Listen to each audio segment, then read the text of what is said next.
कुछ मौतें ऐसी होती हैं जो ताउम्र रहस्य बनी रहती हैं। लाल बहादुर शास्त्री की ताशकंद में मौत ऐसा ही एक रहस्य है जो 46 सालों के बाद आज भी रहस्य ही बना हुआ है।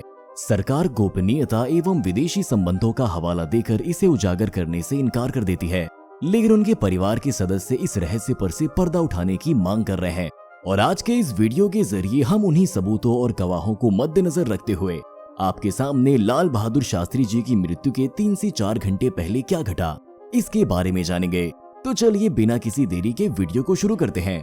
दोस्तों, लाल बहादुर शास्त्री की 11 जनवरी 1966 की रात ताशकंद में अचानक मृत्यु आज भी रहस्य के घेरे में है।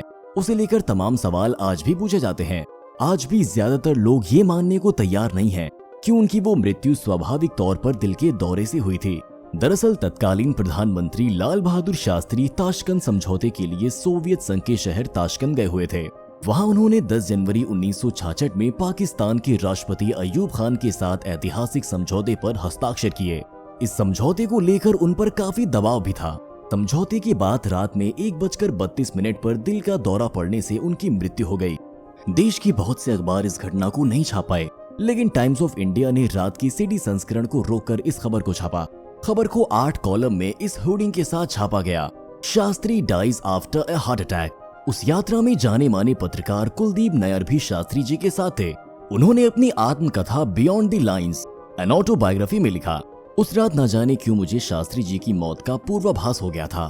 किसी ने मेरे दरवाजे पर दस्तक दी तो मैं शास्त्री जी की मौत का ही सपना देख रहा था। मैं हड़बड़ाकर उठा और दरवाजे की ओर भागा। बाहर कॉरिडोर में खड़ी एक महिला ने मुझे बताया, आपकी प्रधानमंत्री मर रहे हैं। मैंने तुरंत कपड़े पहने और भारतीय अधिकारी के साथ कार में शास्त्री जहां ठहरे थे उस पर चल पड़ा, जो कुछ ही दूर पर था। उन्होंने किताब में आगे लिखा, मुझे बरामदे में कोशिकीन खड़े दिखाई दिए। उन्होंने अपने हाथ खड़े करके शास्त्री जी के नहीं रहने का संकेत दिया। शास्त्री जी विशाल पलंग पर निर्जीव थे। पास ही कालीन पर बड़ी तरतीब से उनके स्लीपर पड़े हुए थे। कमरे के कोने में पड़ी ड्रेसिंग टेबल पर एक थर्मस लुढ़का पड़ा था। ऐसा लगता है कि शास्त्री जी ने इसे खोलने की कोशिश की थी। कमरे में कोई घंटी नहीं थी। इस चुप को लेकर जब संसद में सरकार पर हमला किया गया तो सरकार साफ झूठ बोल गई थी। रात में दिल्ली से उनके एक अन्य निजी सचिव वेंकट रमन का फोन आया था, जिसमें उन्हें बताया कि शास्त्री जी के घर के लोग खुश नहीं थे। उन्होंने ये भी बताया कि प्रजा सोशलिस्ट पार्टी के सुरेंद्रनाथ द्विवेदी और जनसंघ के अटल बिहारी वाजपेयी ने हाजी पीर और टिटवाल से भारतीय सेनाओं को पीछे हटाने की आलोचना की थी। जब शास्त्री जी को ये बात रात में खाने से वापस लौटने के बाद बताई गई तो उन्होंने कहा कि विपक्ष तो समझौते की आलोचना करेगा ही। फिर भी शास्त्री जी इन प्रतिक्रियाओं को लेकर काफी चिंतित थे। सबसे पहले शास्त्री जी की उनके दामाद वीएन सिंह से बात हुई। उन्होंने कुछ खास नहीं कहा। इसके बाद शास्त्री जी की सबसे बड़ी और चहेती बेटी कुसुम फोन पर आई। शास्त्री जी ने उनसे पूछा, तुमको कैसा लगा? कुसुम ने जवाब दिया, बाबूजी हमें अच्छा नहीं लगा। शास्त्री जी ने अपनी पत्नी ललिता के बारे में पूछा तो कुसुम ने कहा उन्हें भी अच्छा नहीं लगा। इस पर शास्त्री जी ने उदास होकर अपने सहयोगियों से कहा, अगर घर वालों को अच्छा नहीं लगा तो बाहर वाले क्या कहेंगे? शास्त्री जी ने जब कुसुम से अम्मा को फोन देने के लिए कहा तो उन्होंने कहा कि अम्मा बात नहीं करना चाहती। शास्त्री जी के बार बार कहने के बाद भी ललिता जी फोन पर नहीं आई। इसके बाद शास्त्री जी बहुत ज्यादा विचलित हो गए थे।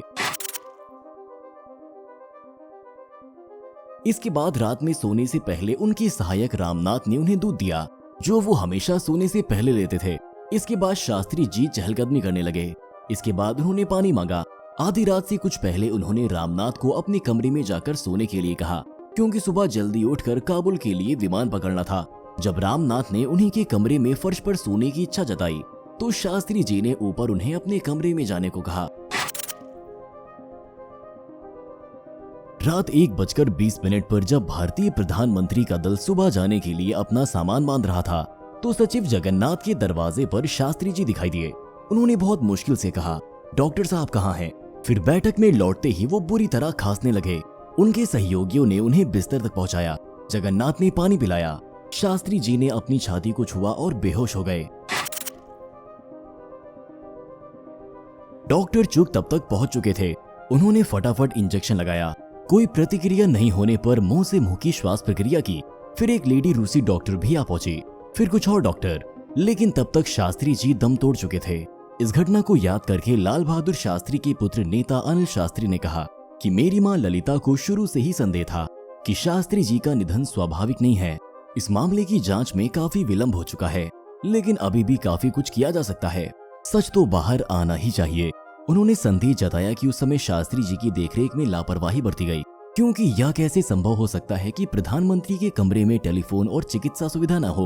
उन्होंने कहा कि 70 के दशक में जनता पार्टी की सरकार ने आश्वासन दिया था कि सच को सामने लाया जाएगा, लेकिन तत्कालीन गृह मंत्री चरण सिंह ने उस समय कहा था कि ऐसे कोई प्रमाण नहीं है।